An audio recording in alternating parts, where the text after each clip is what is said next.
Luke, welcome to Ireland, welcome to Dublin. A great welcome from the kids there. A few years ago, that was you at a Junior Darts Academy. What's it like to receive a welcome like that? Yeah, it was crazy. Obviously, they were very happy to see me. But it's just so good to see so many academies starting up, not only in England but over there in Ireland. The world's gone crazy. The amount of academies that started up, and obviously the older people, obviously the men who are sorting it as well as the women. Just getting these kids together and getting them playing darts it's unbelievable. How much responsibility, or how aware are you of the impact that you have had on that? It's called the Nuke Littler effect. Does that sink in on some level? You've obviously professional darts to look after in a career, but how do you take on that? Do you see it as a responsibility? Are you a role model there? Yeah, I wouldn't say it's a responsibility. It's just the case of I've done really well, and obviously the younger generation, they're looking up to me, and obviously they want to be the next Nuke Littler. But obviously, like you said, I am aware of it, but also I've got games to win every week. But no, I'm very aware of how many academies have started and how many younger generation, but also the older people, they have gotten back into darts because of me. You're back in Ireland, seeing one of your first senior titles. We won the Irish Open here a few years ago. You're trying to get the Premier League night tomorrow night. You're going to play against Gerwin Price. He's beaten you the last 4 times in a row. Have you looked back at, have you identified a reason maybe he's got the edge on you, and what can you do to put it right? Yeah, just win. Just play well tomorrow night, hopefully. Win that first game, guarantee himself some points on the board. But we know what Gez is capable of. He's capable of the Tumpus averages. He's capable of the high checkout percent and obviously the high checkouts. So yeah, I'm just going to hopefully get that first win tomorrow.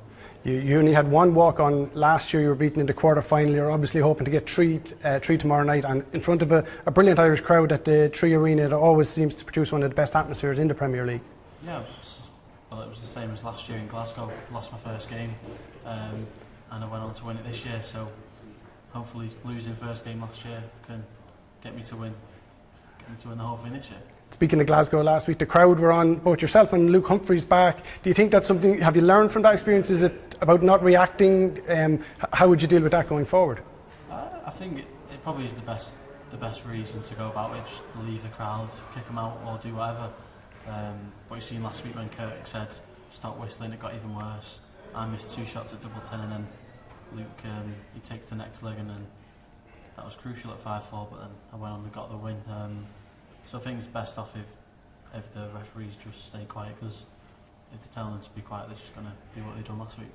How do you feel sharing the stage with, I guess 3 or 4 years ago, you're looking up to these guys, trying to emulate them, trying to become a professional. What's it like sharing the stage with these guys who only a couple of years ago you would have been looking up to? Yeah, last year it was, I'd say it was definitely weird, but now I'm world champion, it doesn't have to feel weird. It's kind of saying I'm the world champion, and I'm guessing they're on stage with me. Yeah, last year, like I said, was weird, but now I'm just used to it. I'm world champion. You've got to get used to it.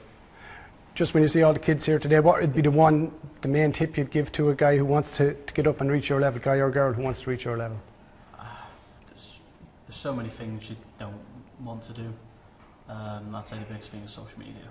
Just don't look at anything. Stay off social media. Don't stay off it. Just don't look at your message requests and all that. Very good. And in terms of when we spoke before about the academies that have sprung up, if you talk about chasing down Phil Taylor's record, I don't know if you like to say I want to go for 16, I want to go for 17. And the PDC have told me before about putting people around you, and good family support. How important is that? And in terms of a long-term strategy, do you have fitness regimes or something that will make you be able to sustain a 20-year career? If you want to beat Phil, you got to go for 30 years, really. What have you got in the pipeline to make sure it's a sustainable career?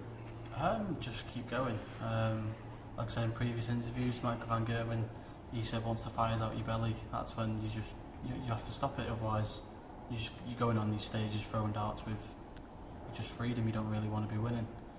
So once that goes, then I will retire. But like I said again in previous interviews, I can't see myself playing when I'm 40, 50 years old. So I think it'll be, I won't say short career, but it'll definitely be a good career. Do you think it's doable? I know Michael said before, when Michael was the big thing 10 years ago, he kind of said that 16 is not really doable because of so many players are up to a certain standard. Would you agree with that, or do you think that you have it in you? And you have youth on your side, so you have 3 or 4 more years than Michael did when he won his first one. Is it catchable, the 17? It is catchable, but it's if I want to go for, well, you're saying 20, 25 years, unless I just go and win it for 17 years and then I can retire. Yeah.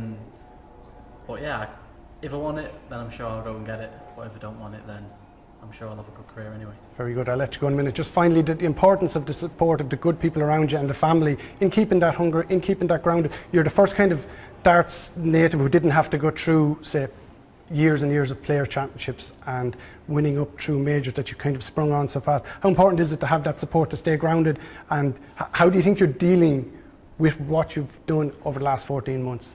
Yeah, that's the biggest thing. You need a good family around you, the sponsors, the managers, everyone that does everything for you. Target, make the darts, make sure they're all good, and obviously the manager who books me in everywhere.